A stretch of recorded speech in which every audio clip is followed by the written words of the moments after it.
Des feux de poubelle, des jets de projectiles et du gaz lacrymogène dans les rues de Saint-Denis hier. Tout a commencé dans ce lycée en fin de matinée.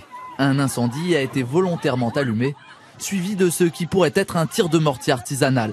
On le voit sur ces images amateurs, les lycéens ont tous été évacués de l'établissement.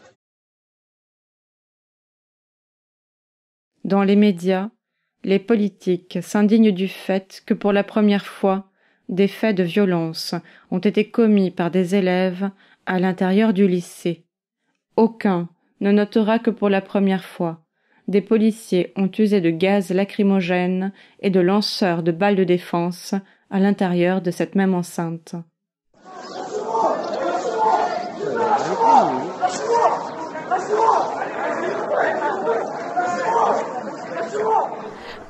Hier, il y a eu un tir dans le lycée. 20 minutes après, ils nous ont sortis du lycée. Après, il y a eu beaucoup de policiers. Et après, ça a dégénéré et ça a tiré, les keufs ils ont tiré sur n'importe qui. Et après, à la fin, les policiers ils ont pris même des innocents et tout. Je sais pas, je comprends pas pourquoi ils ont fait ça à des filles, franchement. Moi, ça m'a choquée, j'avais les larmes aux yeux quand... En fait, j'étais contente quand elles sont sorties, ça m'a vraiment apaisée dans mon cœur. Je pensais à elles toute la nuit. Je me disais, elles sont sur un bout de bois allongé, elles font mal, elles ont mal partout, tout ça. Il y en avait plusieurs, donc... je sais, il y en a un, il s'appelle Loulou. Il travaille au commissariat de Saint-Denis, mais sinon, je connais pas... Le Loulou, là, franchement, je l'oublierai pas. Parce qu'en fait, quand on était dans les cages, je venais, il éteignait les lumières, on était en t-shirt, il faisait froid, ça puait. Franchement, lui, je l'oublierai pas parce qu'il nous a mis dans le noir pendant toute la journée parce qu'on parlait entre filles, on parlait des choses, des cheveux, de tout. Mais non, ils nous ont enfermés, en gros, on ferme nos bouches, on dit rien, quoi. On était au moins une vingtaine de filles. Une vingtaine de filles et le reste, c'était des garçons. Oui, ils étaient assis, menottés. Comme des chiens assis par terre. Pendant 8 heures assis par terre. Franchement, elles sont choquées par tout ça. Hein. Je laisse passer derrière moi, je suis obligée d'oublier. Faut que j'avance, je ne vais pas rester que sur ça. Bande de noirs, bande d'arabes, vos voix de putes. Ouais, maintenant, c'est qui les putes? Maintenant, c'est vous les putes. Enfin, que des mots comme ça. Ils faisaient des selfies avec eux. Franchement, il y a un droit à l'image. Enfin, ça les amusait, quoi. Ils étaient contents parce qu'ils nous ont rattrapés. Ça les amusait, donc ils rigolaient entre eux. Je trouve ça vraiment... je sais pas, c'est des gens qui travaillent avec l'État, on va dire, qui font des trucs comme ça. Ils nous snappaient, ils rigolaient, ils envoyaient entre eux. On était menottés. Il y en a, c'était vraiment serré, tu vois, ils étaient tout rouges, ils étaient au bord de faire un malaise et tout. Mais ils s'en foutaient, en fait. Et nous, on était obligés de rester calmes parce qu'on s'est dit on n'était pas à l'hôtel et tout, on pouvait rien faire face à eux. On pouvait juste rester par terre et voilà, c'est tout.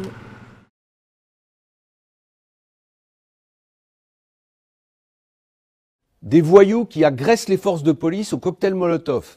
Il y a vraiment quelque chose de brisé dans notre République. Il y a une digue qui semble avoir sauté hier, qui a été l'introduction de la violence, non plus seulement sur le parvis des établissements, mais à l'intérieur des établissements. C'est la première fois dans l'histoire de ce lycée que le vandalisme, que les casseurs perpétuent leurs actes à l'intérieur du lycée. Il y a eu 3 départs d'incendie volontaires dans le lycée. Alors bien évidemment, c'est dur d'avoir son enfant en garde à vue, mais je demande aux parents de laisser la police faire son travail. Juste depuis ce matin, je suis au commissariat depuis hier 23h, je suis restée là-bas au commissariat de police. On nous dit rien du tout, c'est pas normal. Je suis désolée. Vous avez des enfants, vous savez ce que c'est? Non, je veux même pas entendre ce que vous avez à dire. Vous n'avez rien fait, vous êtes venus pour regarder, c'est des caméras. On a des vidéos, madame. Grâce à qui? On a des vidéos. Grâce à qui vous avez des vidéos? Grâce au snap des enfants, vous vous rendez compte? On les met on va les foutre dans la récréation, ensuite on les dit allez hop hop hop, on sort, tout le monde sort, on les sort en boule. C'est pas comme ça qu'il faut faire. Despardis, sortez-les, Despardis au moins. Madame, sécurité de nos enfants. Ma fille n'est pas en sécurité ici, c'est pas normal. Je pleure et je crie parce que c'est une révolte que je fais. Voilà. Mais c'est pas vrai. Qu'est-ce que vous lui répondez à cette dame? Je lui réponds que grâce à ce qu'on a fait, le partenariat qu'on a fait du lycée Sugère avec Sciences Po Paris et Dauphine, aujourd'hui, chaque année, il y a 7 élèves de ce lycée qui vont à Sciences Po ou qui vont à Dauphine Paris. Donc ce lycée, on s'en occupe et on s'en occupe pour tirer vers le haut les élèves et on s'en occupe aussi pour le sécuriser. On a voté 55 000 € de subventions pour mettre des caméras dans ce lycée. Pour la première fois dans 3 lycées de Saint-Denis, les bagarres, la casse et les incendies volontaires ont lieu dans le lycée avec des lycéens du lycée. Voilà, donc je comprends très bien la détresse de cette dame. Si j'étais à sa place, je serais moi aussi certainement détruite par ce qui se passe. Mais en même temps, je suis désolée, la police fait son travail et elle doit aujourd'hui éclaircir cette affaire et trouver les responsables et les coupables. Parce que c'est pas parce qu'on est mineur, c'est pas parce qu'on a 15 ans ou 16 ans ou 17 ans qu'on a le droit de foutre le feu à son lycée. Si après il y a eu un affrontement, les jeunes contre la police, et après c'est parti en interpellation, c'est tout. En fait, la directrice du lycée Sugère, elle a dit tout le monde sort. Et après, la police, ils ont commencé à prendre un petit peu des gens. Et là, ils ont interpellé tout le monde. En fait, par exemple, il y avait un groupe, et ils les ont interpellés. Bah, c'est pas vraiment aléatoire, je pense qu'ils ont dû repérer quand même certaines personnes qui étaient présentes lors de la manifestation et qui ont dû aussi foutre un peu la merde, on va dire, devant le lycée. Donc je pense que c'était pas vraiment aléatoire. Et puis tant mieux, au moins ça recommence pas, parce que ça a déjà fait lundi. Après ça a repris mardi, donc au bout d'un moment faut quand même les arrêter, parce que sinon ça reprend tous les jours, quoi. C'est injuste, je trouve, parce que comme la dame a dit, sa fille, elle était à l'école, elle est première de la classe et elle avait sûrement rien fait. Elle s'est fait prendre dans le lot, elle a fait 24 heures de GAV alors qu'elle avait rien à voir avec l'histoire en fait. Des incidents jugés gravissimes par le gouvernement. Nous ne pouvons plus tolérer cette violence parce qu'elle menace notre cohésion sociale. C'est la raison pour laquelle j'ai augmenté de 30% les forces de police dans le cadre de ce qu'on appelle les équipes mobiles de sécurité. Il faudra poursuivre cette sécurisation renforcée des établissements. L'école doit imposer la culture du respect et de la discipline. Les parents qui délaissent leurs devoirs à l'égard de leurs enfants qui s'engouffrent dans la délinquance doivent être responsabilisés, y compris par la suspension des aides sociales. La majorité pénale doit être abaissée à 16 ans. Elle devrait plutôt aller voir les élèves qui sont au commissariat s'ils vont bien, au lieu d'aller voir le lycée si les murs du lycée vont bien. Parce que je trouve pas ça normal qu'elle vienne faire une réunion avec les professeurs et la directrice au lycée Sugère, alors que nos enfants, depuis hier 11h15, sont encore en garde à vue. Et moi, en fait, j'essaie d'envoyer un message à ma fille, et ma fille m'a envoyé un message en cachette des agents de police menottés. On a retrouvé des balles rondes, là, je sais pas ce que c'est, qu'ils ont lancé sur les jeunes, ils ont attrapé les jeunes, ils les ont matraqués. Non. On ne fait pas sortir 1200 élèves d'un coup, on ne charge pas les enfants comme des bœufs vers les agents de police pour justement, vous savez très bien comment ça se passe entre les jeunes et les agents de police. C'est une friction tous les jours constante entre eux. On est barricadés depuis octobre ou novembre, on est barricadés dans tous les sens dans la cité par les CRS. Vous trouvez ça normal? J'ai l'impression de vivre dans une prison. Moi, ça m'a fait penser à l'époque d'esclavage. Quand on était tous à terre, on ne pouvait rien faire. On se faisait insulter et tout. En plus de ça, ils nous rassuraient, ils disaient ouais, on va juste au commissariat, ensuite on rentre chez nous. Enfin, ils faisaient que de nous mentir en fait. Pendant des heures, ils faisaient que de nous mentir. Nous, on croyait qu'on allait rentrer chez nous, mais pas du tout en fait. Après, nous, les filles, on était partis dormir à la plaine. Franchement, là-bas, ils sont super sympas avec nous. Ils étaient gentils, je pense, ils étaient compréhensifs parce qu'au fond d'eux, ils savaient qu'on n'avait rien fait. Genre, en gros, on était là pour rien, quoi. Enfin, c'était horrible à Saint-Denis, en tout cas. En fait, moi, je venais en cours, comme tous les matins, sauf que ce jour-là, je suis arrivé à l'heure où le lycée fermait, justement. Et là, j'ai vu, il y avait des attroupements au début. Et là, j'ai vu des policiers qui étaient en train de battre mon cousin. C'était en train de le taiser, de le matraquer, c'était 5 sur lui, alors qu'il était déjà immobilisé. Donc là, je suis rentré dedans et je leur ai demandé d'arrêter. Ça a été pareil pour moi, j'ai été frappé. J'ai été tasé, on m'a ramené au commissariat, on m'a tiré, des policiers qui m'insultaient, des fils de pute, des insultes racistes. Jusqu'au lendemain. Ils sortaient du lycée, tranquilles, pour rentrer chez eux. Et après genre, il y avait tout le monde. Il y avait plein de gens, ils tiraient, il y avait des policiers. Et donc après, ils ont voulu courir ou rentrer chez eux, je sais pas. Après, ils regardent à droite, il y avait des policiers. À gauche, il y avait des policiers, ils les ont encerclés. Après, ils ont dit, à terre. Tout le monde ils se sont mis à terre. Après ils les ont menottés, après ils les ont pris dans un camion. Ils ont mangé un gâteau et un jus. Et ça fait mal au ventre quand ils ont mangé le gâteau périmé, ils ont dit ça. Et ils ont dormi sur des planches, et il faisait froid. Ils se faisaient insulter, frapper pour rien.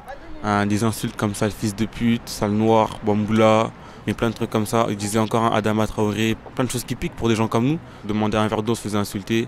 On demandait de desserrer les menottes un peu pour ceux qui avaient des menottes trop serrées, se faisaient insulter. La plupart des agressions dans les lycées se font à l'extérieur et la plupart avec des bandes extérieures au lycée. Ce qui est grave ici, c'est que malheureusement, les casseurs étaient dans le lycée. Quelqu'un qui était avec moi dans le camion, qui s'est fait écraser. Le policier l'a écrasé, il lui a tordu le bras à deux. Il est resté au sol tout le trajet, il était en train de l'étouffer, alors qu'il avait juste refusé de s'asseoir. Le lendemain des événements, des journalistes achètent aux jeunes les images des téléphones portables. La transaction est effectuée sous nos yeux. Les journalistes ne sont pas à l'aise. Ils achèteront 20 €, ce qui devrait être vendu 200.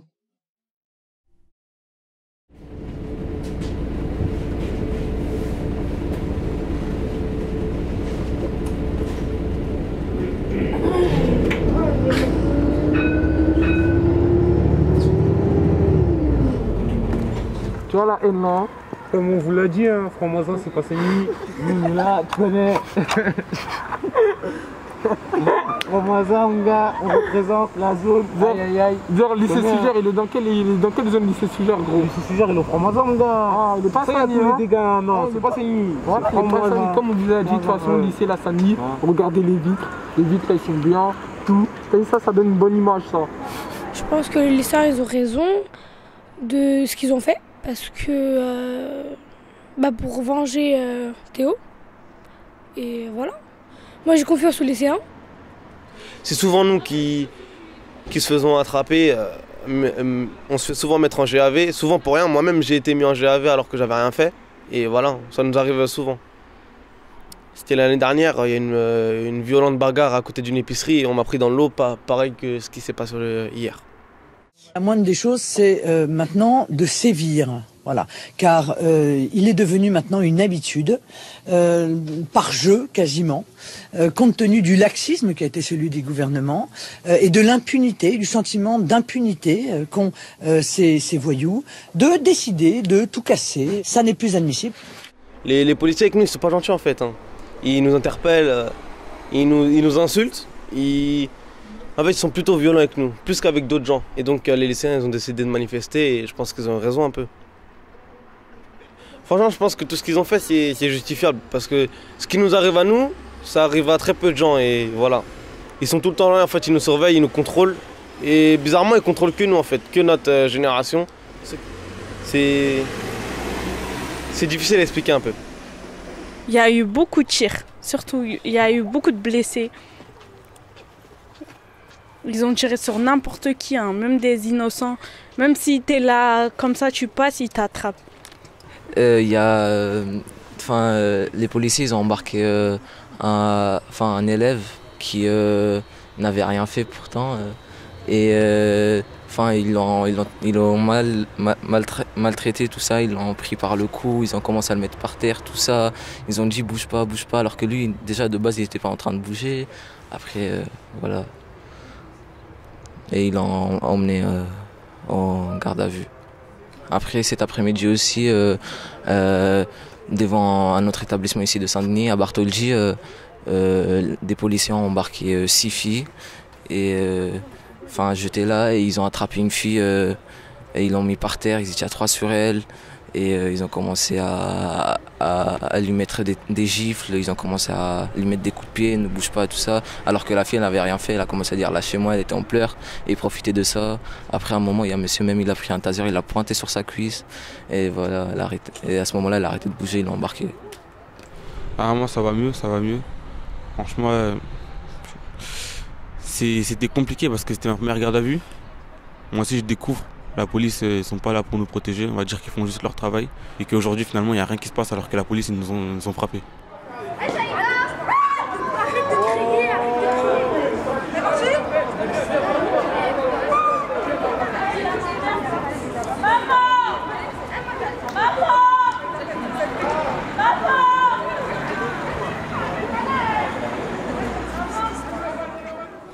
Donc nous sommes le mercredi 8 mars. Donc je suis ici parce qu'il y a une réunion qui doit se tenir à 16h à la mairie de Saint-Denis. Suite aux incidents qu'il y a eu au lycée Sugère à Saint-Denis, il y a eu des violences, bien sûr, très très graves que je dénonce. Et parmi ces jeunes qui ont été arrêtés hier, il y a mon fils. Maintenant, ce matin, j'étais devant le commissariat de police de Saint-Denis. On me dit que vos enfants ils vont sortir à 11h. Les enfants, à 11h, on est resté là. À 11h30, les enfants se disent, ah, mesdames, vos enfants, on va prolonger le garde à vue à 24 ans. J'ai dit, mais 24 ans, comment ça se passe 24 ans. Mon fils, il a été tapé avec des matraques. Il était matraqué, il a eu des bosses sous la tête, son pied. Il a été matraqué au pied, il a les bosses partout. Il y a des enfants même qui ont saigné, des filles qui ont saigné. C'est des mineurs qui, la plupart, ils n'ont jamais été arrêtés. Pour la plupart, ils n'ont aucun casier judiciaire. Oui, on est au courant plus ou moins qu'il y a des incidents à chaque fois, qu'il y a des jeunes qui manifestent, mais je ne sais pas si c'est la cause, c'est Théo, ou c'est un ras-le-bol général de la violence policière qui est violente à chaque fois qu'il y a une interpellation, ça se passe à chaque fois très mal. C'est scandaleux, la police il ne faut pas lâcher. Nos enfants, il faut qu'ils dorment à Chine, ils sortent aujourd'hui. On pense que nos enfants, ils sortent. C'est tout ce qu'on pense. Est-ce qu'ils vont être jugés en comparution immédiate à Bobigny ou, c'est-à-dire, ils vont être relâchés ici? On n'a pas d'informations, on n'a pas posé nos questions. Ça va? Et par rapport à l'affaire Théo, en fait, vous comprenez leur implication? Ou leur volonté, leur désir d'implication par rapport à un jeune qui s'est fait violer à coups de matraque? Oui, mais j'étais à Bobigny à la manifestation, j'y ai participé, j'en ai participé à d'autres sur l'affaire Théo, je pense, et personne d'ailleurs ne l'a dit ici, que ça n'avait pas grand-chose à voir. Il y a peut-être un rapport, mais il semble assez lointain avec les faits que subissent. En tout cas, aucun élève qui était là, ni parents d'élèves, ni enseignants, ne l'ont relevé comme étant une cause majeure de ce qui s'est passé. La proviseure, normalement, au lieu de trouver une solution pour ses élèves, elle les a mis dehors. Et à ce moment-là, il y avait les forces de l'ordre dehors. Et voilà, ils sont tombés dans le piège. Alors en fait, on est sorti du lycée. La proviseure nous a laissé sortir du lycée. 2 minutes plus tard, vraiment 2 minutes plus tard, le lycée, les policiers ont commencé à tirer au flashball. Le jeune s'approche pour avoir des informations par rapport à sa sœur, lui demande qu'est-ce qui se passe. Je peux savoir, moi je viens de l'école, j'ai entendu que ma sœur elle était interpellée par la police, je peux savoir qu'est-ce qui se passe. Le policier il dit, toi va niquer ta mère, je vais te baiser. Il dit des propos vraiment vulgaires, je vais te baiser, nique ta mère, vas-y, va baiser ta mère ailleurs. Voilà ce qu'il a dit. Un policier? Oui, un policier a dit ça en sachant qu'il a étranglé, tapé et ils l'ont embarqué. Il y avait des policiers dans les 2 coins de rue, donc ils ne pouvaient pas passer les personnes. Et donc moi j'ai pu partir, mais j'ai vu qu'ils les ont mis à terre. J'ai vu un policier qui a mis un flashball dans la tête d'une personne et il lui disait mets-toi par terre, mets-toi par terre. Ensuite moi je suis partie, donc j'ai plus rien vu. Les policiers prenaient des snaps, c'est-à-dire des vidéos, des caméras, des photos pour faire de la masse. Et ils prenaient tous les individus qu'ils ont interpellés et ils prenaient un snap et sur l'écriture ils ont écrit encore un à la pêche. La police a attrapé ma sœur et en plus elle fait rien, elle n'embête pas les garçons, elle n'a rien fait, elle n'a pas brûlé quelque chose, elle a juste filmé le feu et après la police ils l'ont pris et ça me rend trop triste d'être comme ça sans ma sœur, ça me fait un peu bizarre. Donc il faut voir ça avec le procureur parce que c'est lui qui a décidé de prolonger cette garde à vue parce qu'ils n'ont pas réussi et ils n'ont pas eu assez de temps pour faire leur enquête.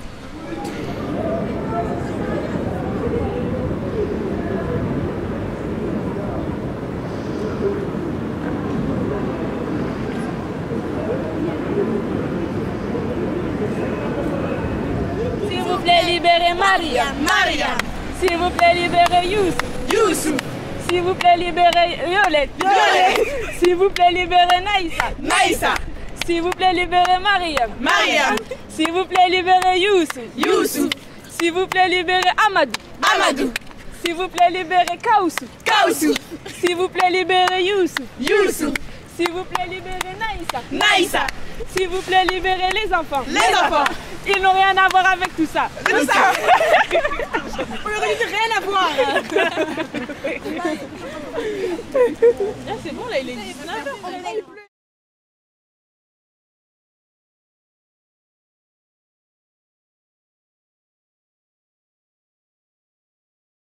Le maintien de l'ordre en banlieue, il est hardcore, il faut dire ce qui est. Pour les gens qui sont à Paris ou en province, ce qu'il faut savoir ici, c'est que à Paris, dans une manifestation, il y a peut-être un tir de flashball toutes les 2 minutes. Là, c'est 10 tirs de flashball par minute. Et il n'y a pas comme à Paris une mise à l'écart par le gaz, en fait. C'est ça qui m'a choqué le plus, c'est que en fait, à Paris, il y a une stratégie de la tension, une stratégie d'éviter le corps à corps, alors qu'ici, le corps à corps, il est voulu par les forces de l'ordre, il est souhaité, et il y a le gaz lacrymogène, il est utilisé pour repousser les foules, mais sinon, c'est direct taser, télesco, si les jeunes ils souhaitent l'affrontement, à Paris, on aura tendance à les gazer pour les repousser, ici, on aura tendance à dire, allons-y, quoi. Sortons les matraques, sortons les tasers et allons-y gaiement. On est avec vous, reste là. On va laisser le respirer, donnez-lui du boire. Je sais, calmez-vous monsieur, ça sera rien. Calme ton père. Oui, on va pas lâcher. Directement, ils nous ont mis sur le sol, ils nous ont dit dégagez d'ici, ils nous ont plaqués par terre, ils nous ont tasé, des coups de pied dans la tête. Et ensuite, on les a ramenés en garde à vue. On est resté je sais pas combien d'heures par terre, menottés. Après, on est monté, on était 55, on s'est fait auditionner. Ensuite, on a été dans les cellules et c'était vraiment fatigant. On est resté plus de 30 heures. Et voilà, là, je vous dis la vérité, je suis fatigué. Alors moi, je suis parti accompagner un copain à moi parce que sa soeur elle s'est fait interpeller pendant le blocus. Et au final, je me suis trouvé en garde à vue. Ton ami disait que tu avais pris une claque? Ouais, une baffe à la suite de l'interpellation dans le camion. Ils t'ont traité comment? Raconte-moi comment c'était dans le camion. Ils ont commencé à me dire je vais te niquer ta mère au commissariat, des trucs comme ça. Nous avons déjà une mauvaise image de Pont-Moisin, mauvaise image de Saint-Denis, donc je demande le calme. Moi je suis quelqu'un, j'ai un certain âge. Moi je suis là pour que les gens soient bien et qu'ils comprennent que c'est pas en faisant la violence que les choses s'arrangeront. Et moi les jeunes de mon quartier, j'ai beaucoup d'affinités avec eux. Mais vous comprenez leur colère? Je comprends leur colère.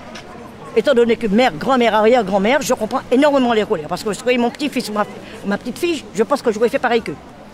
Il y a une équipe de la BAC qui était assez déterre avec un flashball qui visait les gens sans distinction. Et je les ai filmés et ils m'ont sauté dessus, ils m'ont dit tu supprimes. J'ai reculé, j'ai dit c'est mon droit de filmer. Et je me suis rapidement retrouvé au sol, ils m'ont mis au sol, ils m'ont mis des clés, ils m'ont mis des coups de taser dans les côtes, sur les épaules, dans la nuque. Ils m'ont mis des coups de matraque dans les jambes.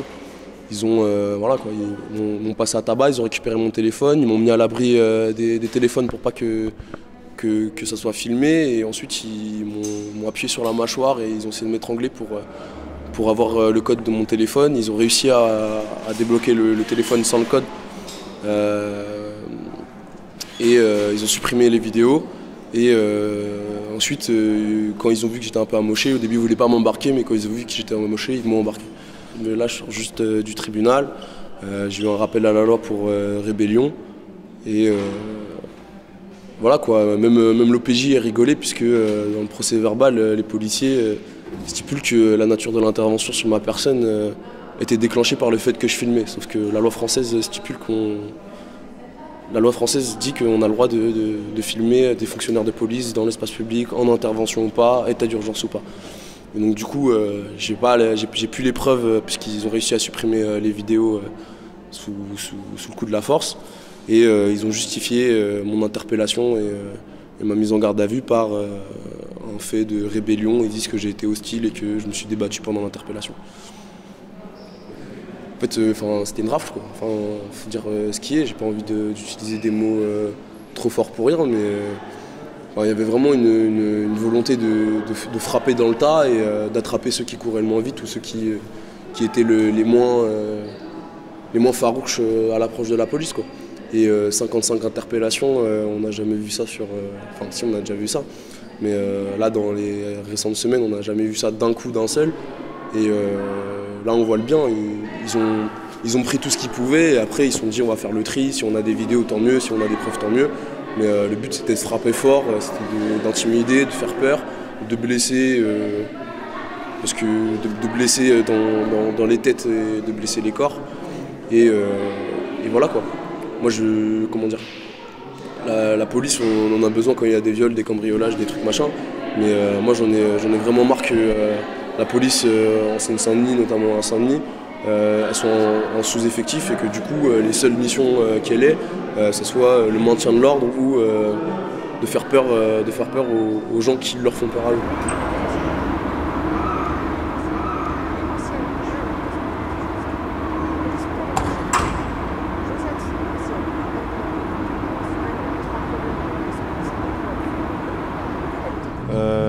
On n'était pas à l'abri, j'étais pas à l'abri où j'étais avec ceux avec qui j'étais, les gens de ma classe.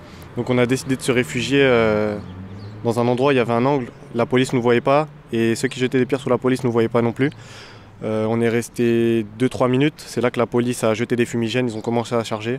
On a été pris de peur, donc on a couru pour se réfugier. C'est là qu'il y a d'autres policiers en civil qui nous ont encerclés. J'ai couru. Ensuite, ils nous ont demandé de nous mettre au sol. On s'est tout de suite mis au sol. On n'a pas réfléchi. Ils nous ont demandé de nous mettre au sol. On l'a directement fait.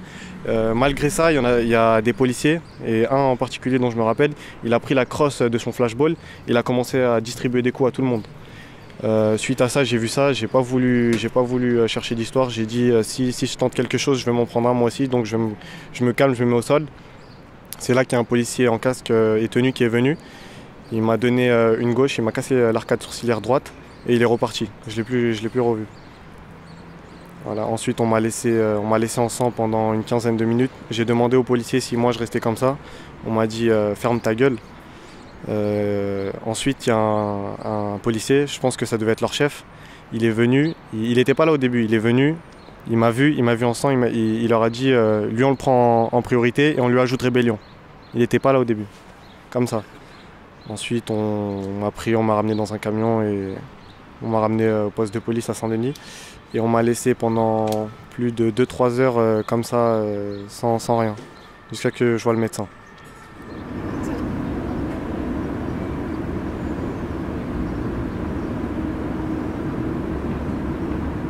Quand on est sorti, tous les policiers étaient devant nous. C'est-à-dire, en gros, ils étaient prêts. C'est-à-dire que la principale, elle a un peu cherché à faire des trucs comme ça, à tous nous interpeller. On était tous assis par terre, on restait longtemps par terre avec des menottes, ça nous faisait mal. Elles étaient très serrées, on leur demandait de desserrer, ils disaient on s'en fout, on s'en branle. Après nous, on n'a pas cherché à comprendre, on était là pour leur affaire et après on a fait les auditions. Ils ont poussé certaines personnes à dire des choses qu'ils ne voulaient pas, ils leur ont dit si vous continuez à nier, et c'est chaud pour vous. Après, moi j'étais obligé d'inventer un truc pour qu'après ils me laissent, et voilà. C'est tout. Toi, t'as inventé quoi? J'ai dit que j'ai mis le feu à une poubelle. Voilà. Et t'as fait ça pourquoi? J'ai fait ça parce qu'il m'a dit que si on continue à nier, on serait dans les problèmes. Donc après, je me suis dit, bon, je vais dire un truc comme ça, peut-être ils vont me laisser. Et j'ai dit comme ça, voilà. J'ai vu le juge et il m'a dit que je suis mise en examen et j'aurai un éducateur.